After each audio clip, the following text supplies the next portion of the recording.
It started as an ordinary afternoon in a quiet suburban neighborhood. Officer Daniel Harper was finishing up his shift, cruising through the area on his usual patrol. The streets were calm, lined with well-manicured lawns and modest houses. Nothing ever seemed out of place here. Until that day. At the edge of a cul-de-sac, Daniel spotted something unusual. A young girl, no older than 10, was pushing a beat-up shopping cart. Her small hands worked tirelessly, picking up cans from the sidewalk and pulling them out of trash bins. Her clothes were worn but clean, her shoes scuffed and too big for her tiny feet. Daniel slowed his cruiser, curiosity piqued. What was she doing here alone? He parked nearby, watching for a moment. The girl's movements were precise, almost methodical. She examined each can before dropping it into the cart, as if they were treasures. Something about her focus struck a chord in Daniel. She wasn't just collecting cans. This was something more. Finally, he stepped out of his car and approached her. The girl didn't notice him at first, too absorbed in her task. When he spoke, his voice was gentle, trying not to startle her. "Hi there, sweetheart. What's your name?" She froze for a second, clutching a crumpled soda can. Then, slowly, she turned to face him. Her eyes were big and wide, a deep brown that seemed to hold more emotion than any child's should. "I'm Amara," she said softly, barely above a whisper. Daniel crouched down to her level, his years on the force teaching him how to make himself less intimidating. "Hi, Amara. I'm Officer Harper. What are you doing out here all by yourself?" Amara hesitated, her eyes darting to the cart. She seemed to weigh her answer carefully, as if revealing too much would break some unspoken rule. "I'm collecting cans," she said simply, "for recycling." Her voice was steady, but Daniel sensed something beneath it, something unspoken, heavy. "Are your parents around? Do they know you're here?" Amara looked down, her small shoulders slumping slightly. "It's just me and my grandma," she said after a pause. "She's at home." Daniel felt a pang in his chest. He glanced at the cart, filled nearly to the brim with cans and bottles. "Why are you collecting these?" he asked, though he already suspected the answer. Amara lifted her head, her eyes locking onto his. "We need money," she said bluntly, "for food, and for the bills." The weight of her words hit Daniel like a freight train. He'd seen poverty before, families struggling to make ends meet, but it never got easier.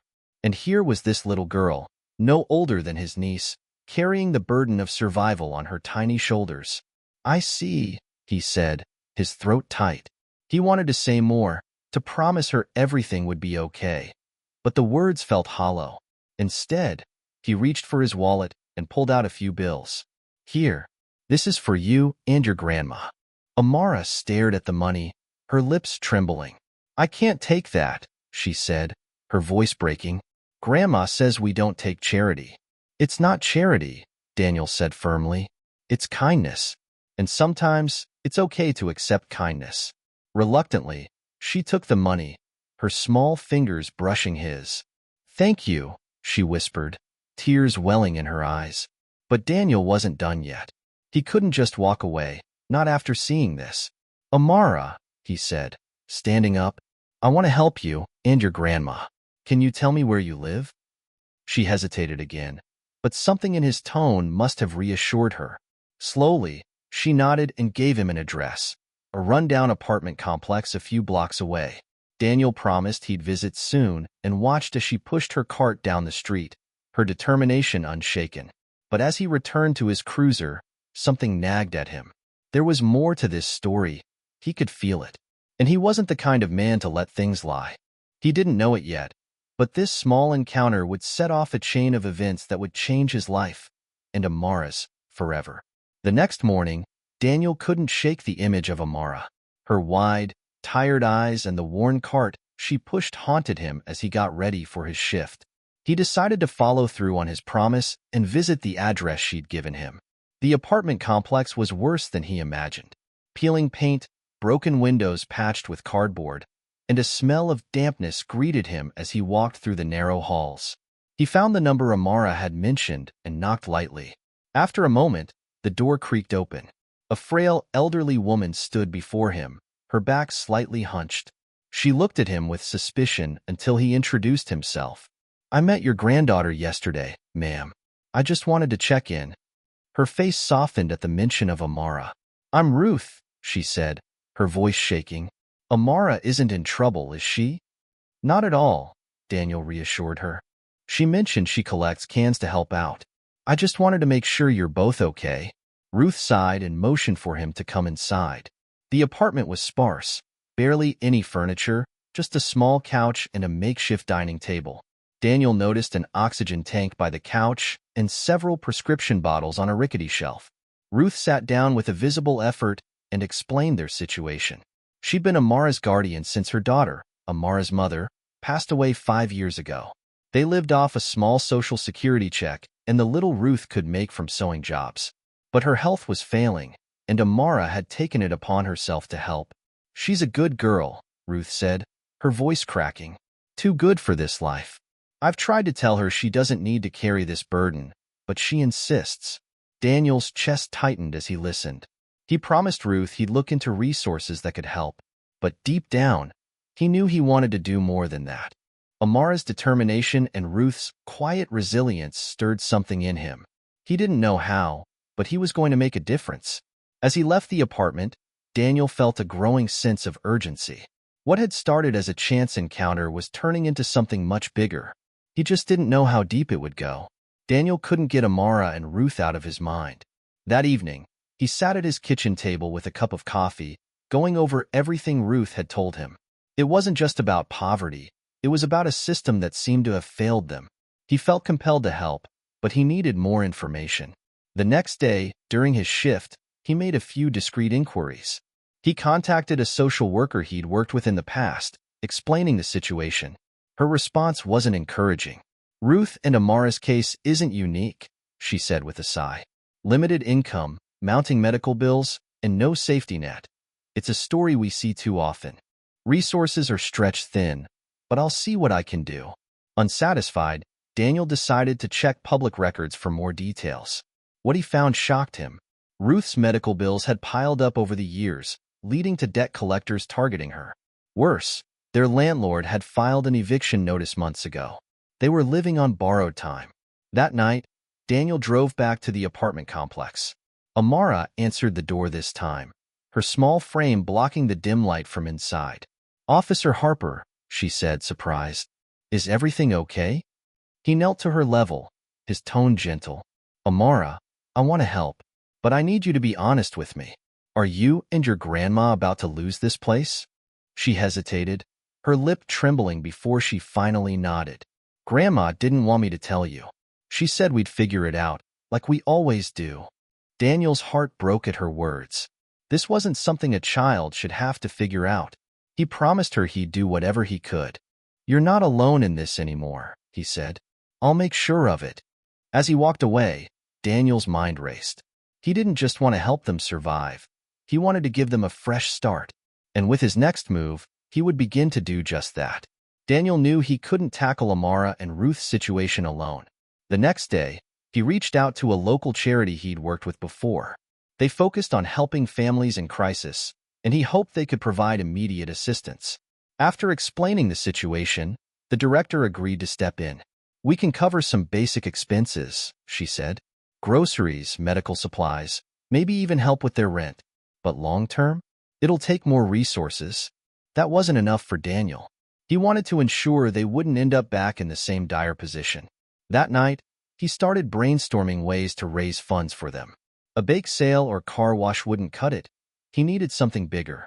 The next day, he returned to Ruth's apartment to discuss his idea. She opened the door cautiously, her face etched with worry. Officer Harper, you're back? Call me Daniel, he said, offering a small smile. I've been thinking about how we can help. Would you be okay if I set up a fundraiser for you and Amara? Ruth's lips pressed into a thin line. I don't want to be a charity case. You're not, Daniel said firmly. This is about giving Amara a fair chance at a future. She shouldn't have to worry about bills or where her next meal is coming from. After a moment of silence, Ruth nodded reluctantly. If it's for her, then okay. That evening, Daniel created a campaign online, sharing Amara's story without revealing too many personal details. He titled it, "Help Amara and Ruth Rebuild Their Lives." Within hours, donations started trickling in. By the next morning, the fundraiser had already surpassed his initial goal. But the most surprising part came later that day, when the story caught the attention of a local news station. They reached out to Daniel, asking for an interview. At first, he hesitated. He didn't want to exploit the family's struggles, but Ruth agreed. "If it helps Amara," she said, "then I'll do it." The interview aired that evening, and the response was overwhelming. Donations poured in, along with offers of help from local businesses. It seemed like things were finally turning around. But as Daniel would soon learn, not everyone was thrilled about his efforts. The fundraiser's success brought hope, but it also drew unexpected pushback. A few days after the story aired, Daniel received a call from Ruth. Her voice trembled as she said, "Daniel, someone from the building management came by. They weren't happy about all this attention." "What do you mean?" Daniel asked, frowning. "They're saying we violated some clause in the lease by bringing in outside help. They've given us a week to leave," Ruth explained, panic creeping into her voice. Daniel's stomach sank. The landlord wasn't just heartless. They were using a technicality to push Ruth and Amara out, likely fearing scrutiny from the publicity. "Don't worry," he said, trying to reassure her. "We'll fight this." He spent the rest of the day contacting lawyers and tenant advocacy groups. One organization agreed to take on Ruth's case, citing the landlord's actions as potentially illegal. It was a small victory, but the situation only made Daniel more determined to help the family. Later that evening, as Daniel reviewed updates on the fundraiser, he noticed a message from someone named Karen Jenkins. The name seemed familiar, but he couldn't place it. When he opened the email, his breath caught.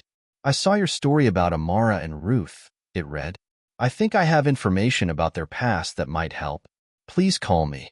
Daniel hesitated, but decided to follow up. When he called, Karen's voice was steady but laced with urgency. "I'm Ruth's cousin," she began. "We haven't spoken in years, but I've been following the news. I felt like I had to reach out." Karen explained that Ruth had distanced herself from the family after a falling out years ago. "She was too proud to ask for help," Karen said. "But I think I can help now. My husband and I own a property out in the countryside. Nothing fancy, but it's livable. If Ruth and Amara need a place to go, it's theirs." The offer was a lifeline, but Daniel knew Ruth might be reluctant to accept. She'd been fiercely independent for so long. Relying on others didn't come easily.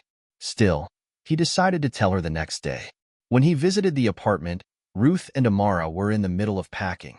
Amara's face lit up when she saw him, but Ruth looked weary.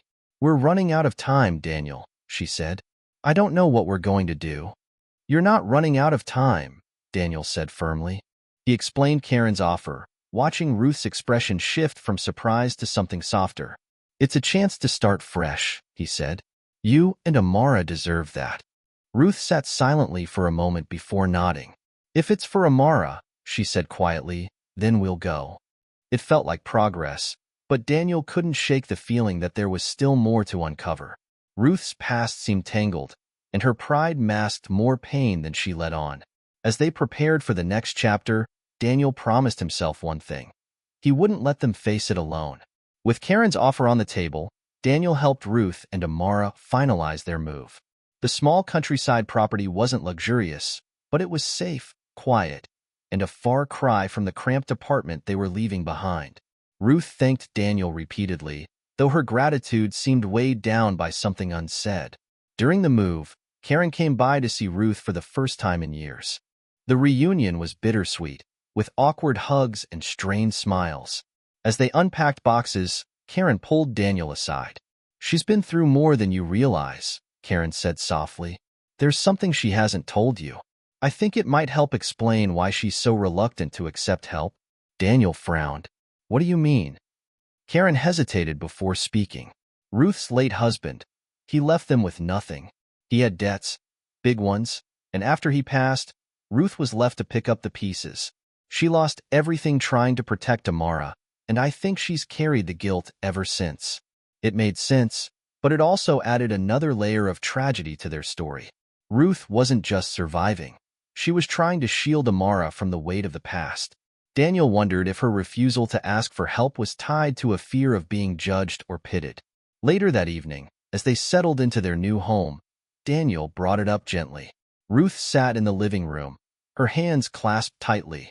"Ruth, I don't mean to pry, but Karen told me a little about what happened after your husband passed." Ruth sighed deeply, her eyes glistening with unshed tears. "I didn't want to burden anyone," she said. "When he died, the creditors came knocking. They took the house, the car, everything. I moved us into that apartment and did the best I could, but it was never enough." "You've done more than enough," Daniel said, his voice steady. "You've given Amara a roof over her head and a grandmother who loves her fiercely. But you don't have to carry this alone anymore." Ruth nodded slowly, her shoulders slumping as if she'd been holding her breath for years.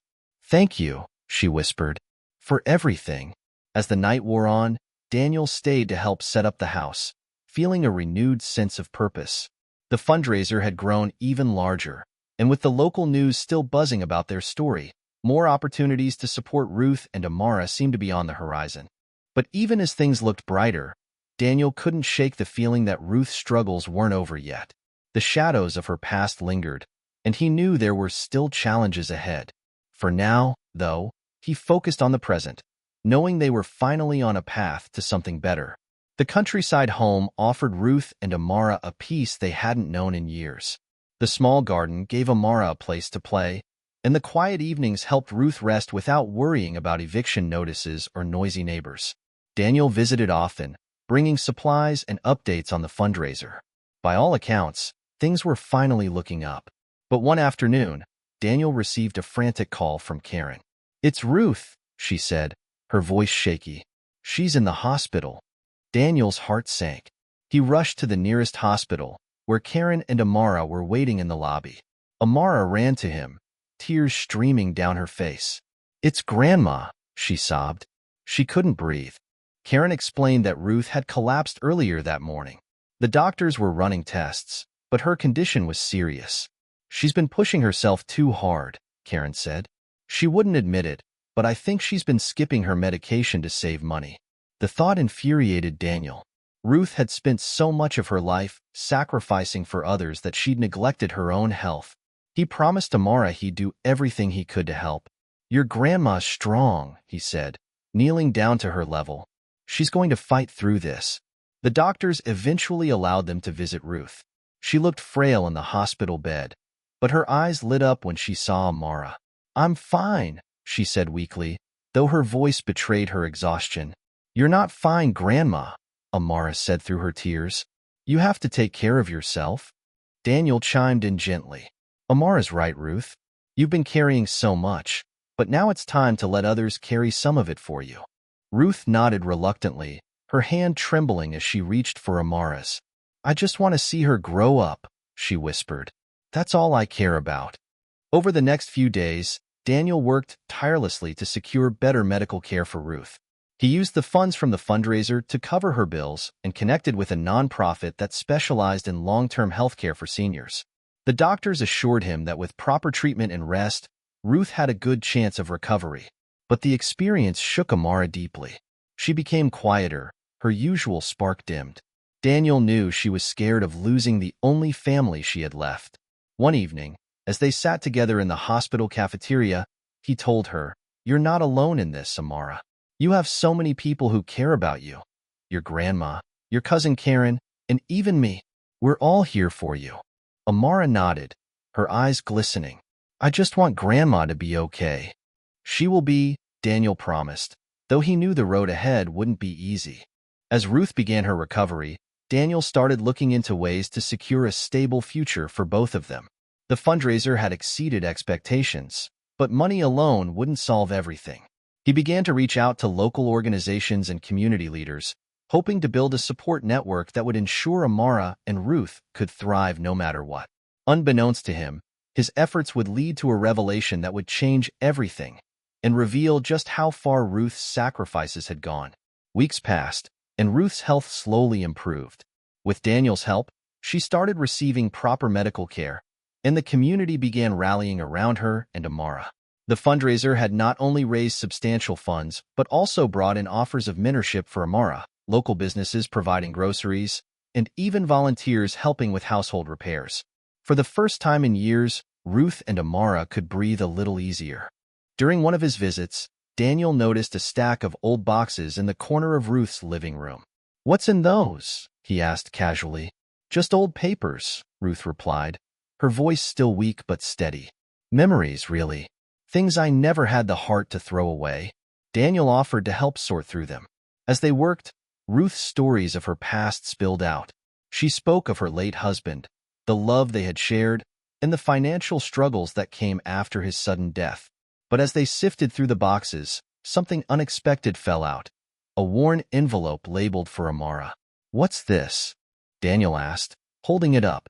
Ruth's expression shifted, a mix of surprise and hesitation. "I'd forgotten about that," she said softly. "It's from her mother." Ruth explained that the letter had been written shortly before Amara's mother passed away. She hadn't known how to give it to Amara, fearing it would bring more pain than comfort. "Maybe it's time," Daniel said gently. "Amara's stronger than you think." That evening, Ruth handed the letter to Amara. The girl sat on the couch, her small hands trembling as she opened it.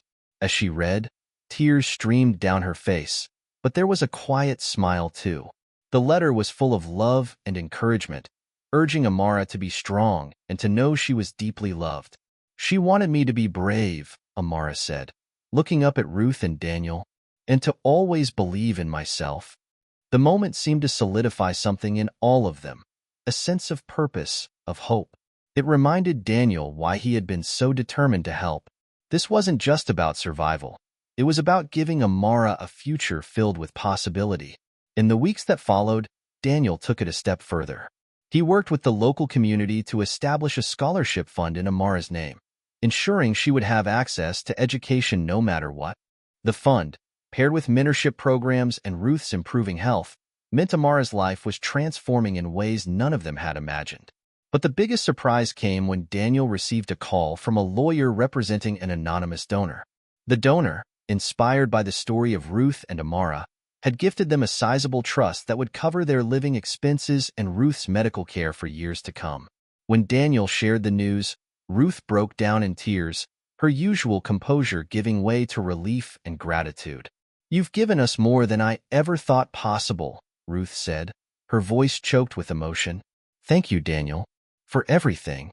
As Daniel looked at Ruth and Amara, he felt an overwhelming sense of fulfillment. What had started as a chance encounter had turned into something life-changing, not just for them, but for him as well. They had taught him the power of resilience, of community, and of hope. For Amara and Ruth, the future was no longer a looming uncertainty. It was a promise, a chance to rebuild, to dream, and to thrive. And for Daniel, it was a reminder that even the smallest acts of kindness could ripple into something extraordinary. With Ruth's health improving and Amara beginning to find her spark again, things seemed to be settling. The community's support had been overwhelming, and Daniel felt they were finally on a steady path. But as he visited one afternoon to drop off supplies, Ruth pulled him aside. "I need to tell you something," she said, her voice trembling slightly. "It's about Amara's mother." Daniel frowned. "What is it?" Ruth hesitated, her eyes searching his. "She didn't just pass away. She left something for Amara. It's in a safety deposit box. I've kept it a secret all these years because I wasn't sure how to handle it." "What's inside?" Daniel asked, curiosity and concern mingling in his voice. "I don't know," Ruth admitted. She left it with strict instructions not to open it until Amara turned 12. Amara's 12th birthday was just weeks away, and Ruth agreed it was time to open the box. Together, they arranged to visit the bank the following week. As they prepared, Daniel couldn't shake the feeling that whatever was inside would change everything. The weight of anticipation hung in the air, but Ruth's determination to honor her daughter's wishes gave her a strength Daniel hadn't seen before. He promised to stand by them, no matter what the box revealed. The day arrived to open the safety deposit box. Ruth, Amara, and Daniel sat in a small room at the bank as a clerk carefully retrieved the box. Amara held Ruth's hand tightly, her nervousness clear, but there was also a flicker of excitement in her eyes. The clerk handed over the box and left the room. Ruth took a deep breath, glancing at Amara. "Are you ready?" she asked softly. Amara nodded, her small hands trembling as she helped Ruth lift the lid. Inside was a neatly folded letter, a stack of documents, and a small velvet pouch. Ruth picked up the letter and handed it to Amara, who began reading aloud. The letter was from Amara's mother, filled with love and encouragement. It spoke of how proud she was of her daughter and her hope for Amara's future. But the letter also held a revelation. The documents in the box were the deeds to a piece of land her mother had owned, a plot she had inherited but never had the chance to use. "I wanted you to have this," the letter read, "so you'll always have a place to call your own. Build something beautiful on it, Amara, and know that I'll always be with you." Tears streamed down Amara's face as she finished reading, and Ruth hugged her tightly. Daniel examined the deeds, verifying that the land was still legally in Amara's name. It wasn't just a piece of property, it was a lifeline, a chance for Amara and Ruth to build a secure future. But there was one more surprise. Inside the velvet pouch was a small gold locket. Amara opened it to find a picture of her mother on one side and a photo of her as a baby on the other. "She wanted you to have this," Ruth said, her voice breaking, "to remind you of her love." The discovery of the land and the locket felt like a turning point. With the support of the fundraiser, the community, and now this unexpected gift, Ruth and Amara had the foundation to start anew. Daniel promised to help them navigate the legalities and ensure the land could be used to its full potential. In the months that followed, the land became more than just a property. It became a home. The community came together to help build a small house, and Amara and Ruth found peace they hadn't known in years. Daniel remained a constant in their lives, a friend and guardian who had seen them through their darkest times. For Ruth and Amara, the safety deposit box wasn't just a reminder of the past. It was a promise of a brighter future. And for Daniel, it was proof that even the smallest actions could create ripples of change, transforming lives in ways he never imagined.